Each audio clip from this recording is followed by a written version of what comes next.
আপনি সরকারি চাকরি করছেন না বেসরকারি, কত বড় স্যালারি, এটা বড় কথা নয়। যে স্যালারিতে আপনার চলে যাচ্ছে, মাস চলে যাচ্ছে, যদি আপনার 20,000 টাকায় মাস চলে যায় 30,000 টাকার, আপনার ফিকির করার দরকার নেই। ওই 10,000 টাকার জন্য হারাম পথে যাওয়ার দরকার নাই। যদি 20-এ আপনি সন্তুষ্ট হতে পারেন, যদি হালাল হয় সেটা বড় কথা। আপনার রিজিকের সোর্সটা হালাল কিনা সেটা বড় কথা। আপনার রিজিকের সোর্স কত বড় এটা বড় কথা নয়, হালাল কিনা সেটা বড় কথা। আপনি কত টাকা বেতন পান সেটা বড় কথা নয়, হালাল ইনকাম কিনা এটা বড় কথা। আর আপনারা আমার চেয়ে ভালো হালাল হারামের সংজ্ঞা জানেন। ঘুষ খেলে কি হালাল হয়? দুর্নীতি করলে, ঠকালে হালাল হয়? অন্যের সম্পদ লুট করে খেলে হালাল হয়? সুদ খেলে হালাল হয়? সুদ তো আল্লাহ এবং তার রাসূলের সাথে যুদ্ধ করার মতো পাপ, আপনি জানেন না? কোরআনে আল্লাহ বলেছেন ইত্তাকুল্লাহ, আল্লাহকে ভয় করো। ওয়াযারু মা বাকিয়া মিনার রিবা, সুদের অবশিষ্ট অংশ ছেড়ে দাও। ওয়া ইল্লাম তাফআল, তোমরা যদি সেটা না করো, ফাআযানু বিহারবিন মিনাল্লাহি ওয়া রাসূলিহি, তাহলে আল্লাহ এবং তার রাসূলের সাথে যুদ্ধের ঘোষণা শুনে রাখো। আমার চেয়ে ভালো জানেন আপনারা যেটা মায়ের সাথে জেনা করার মতো অপরাধ। পুরো সিস্টেম দাঁড়িয়ে আছে সুদের উপরে। কারণ কি জানেন? বিকজ সিস্টেমের মধ্যে যাকাত নেই। মুসলিমরা সালাত পড়ে যাকাত দিতে চায় না। আর যাকাত হচ্ছে ইসলামিক ইকোনমিক্সের বেস। আমাদের দেশে যদি এখন 3 থেকে 4 কোটি মানুষ দারিদ্র সীমার নিচে বাস করে, তো এই 3-4 কোটি মানুষের হক হচ্ছে এদেশের ধনীদের যাকাত। প্রত্যেক বছর ওদের হক মেরে খাওয়া হচ্ছে। কে মেরে খাচ্ছে? আপনি আমি মেরে খাচ্ছি। যাকাত দিচ্ছি না। নেশাব পরিমাণ সম্পদ আছে, যাকাত দিচ্ছি না। ওষুধ দিচ্ছি না। ফসলের যাকাত হয় না, ওষুধ দিচ্ছেন না। গবাদি পশুর যাকাত হয় না, ওষুধ দিচ্ছেন না। ব্যবসার যাকাত দিচ্ছেন না। সঞ্চিত সম্পদ যাকাত দিচ্ছেন না, 1 বছর হয়ে গেছে। শোনেন, যদি 1 বছরে আমাদের সমস্ত ধনীদের যাকাতগুলো কালেক্ট করা যেত সঠিক পদ্ধতিতে, দেশে এই যে পতিতালয় থাকতো না, বেকারত্ব থাকতো না, গরিব মানুষ থাকতো না ইনশাআল্লাহ। বিকজ এটা একটা সাম্য নিয়ে আসবে ইকোনমিক্সের মধ্যে। কিভাবে আমি দেখাচ্ছি, 1 মিনিট। যাকাত কেন্দ্রিক ইকোনমিক্স, সম্পদ যেটা থাকবে সেটা রাষ্ট্রের মধ্যে ঘুরতে থাকবে, কখনো আপনার হাতে কখনো আমার হাতে। কেউ চিরস্থায়ী ধনী থাকতে পারবে না, আবার চিরস্থায়ী দরিদ্র থাকারও সুযোগ কমে যাবে। ব্যবসার মধ্যে লাভ লসের রিস্ক আছে।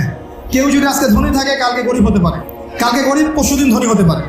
কিন্তু রিবা, সুদের মধ্যে এই রিস্কটা নাই, লাভ লসের কোনো রিস্ক নাই।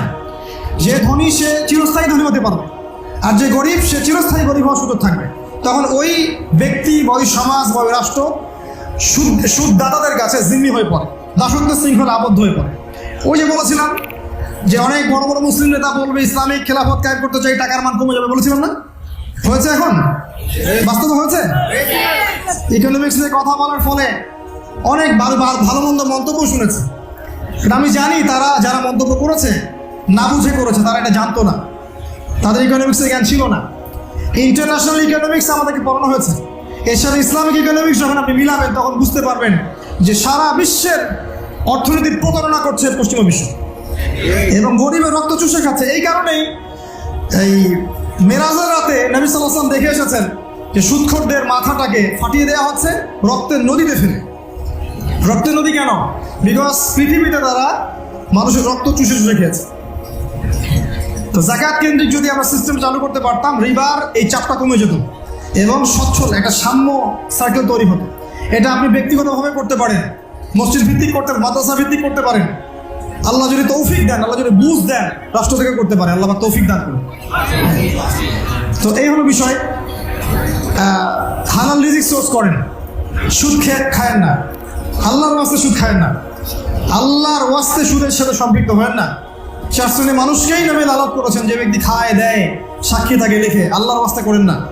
আল্লাহর হাতে আপনার রিজিক, আল্লাহ আপনার রিজিক দিবেন ইনশাআল্লাহ। ওই পথেই যেতে হবে, কোনো প্রয়োজন নাই। আপনি দেখেন, ছেড়ে দিয়ে দেখেন আল্লাহ আপনাকে দেন কিনা রিজিক। যদি আপনি ছেড়ে দেওয়ার পর রিজিক না আসে আপনার কাছে, তাহলে বুঝে নেবেন যে কোরআন হাদিস মিথ্যা। নাউযুবিল্লাহ। আল্লাহ পাক রিজিক দিবেন ইনশাআল্লাহ। ওয়া মান ইয়াত্তাকিল্লাহ ইয়াজআল লাহু মাখরাজা, যে ব্যক্তি আল্লাহকে ভয় করে আল্লাহ তার জন্য পথ প্রশস্ত করবেন। ওয়া ইয়ারযুকুহু মিন হাইসু লা ইয়াহতাসিব, এমন উৎস থেকে আল্লাহ রিজিক দিবেন যেই উৎস সম্পর্কে সে কল্পনাও করে নাই। সুদ ছেড়ে দেওয়ার পর দেখবেন ফসল আরো বাড়ছে, উৎপাদন বাড়ছে, মাথা মুজায় বাড়বে ইনশাআল্লাহ। আল্লাহ তখন উপর থেকে রিজিক দেবেন ইনশাআল্লাহ।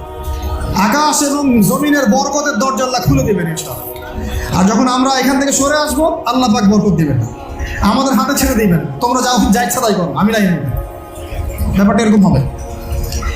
হালালের উপর থাকেন, হালাল রিজিক তালাশ করেন। হালাল রিজিক তালাশ করার পরে 5 নম্বর হচ্ছে আদর্শ পরিবার গড়ে তোলেন। একটা দিনদার, নেককার, পরহেজগার স্ত্রী খুঁজে বের করেন। আর মেয়েদেরকে বলবো দিনদার, নেককার, পরহেজগার একটা স্বামী খুঁজে বের করেন। আর মনে রাখবেন এটা আল্লাহর পক্ষ থেকে আসে, তাই আল্লাহর কাছে চেয়ে নিতে হবে। তো ছবি দেখে, ফোনে কথাবার্তা বলে, অ্যাফেয়ার্স করে বা কোনো ক্ষেত্রে সহি প্রেম করে ওইগুলো হবে না।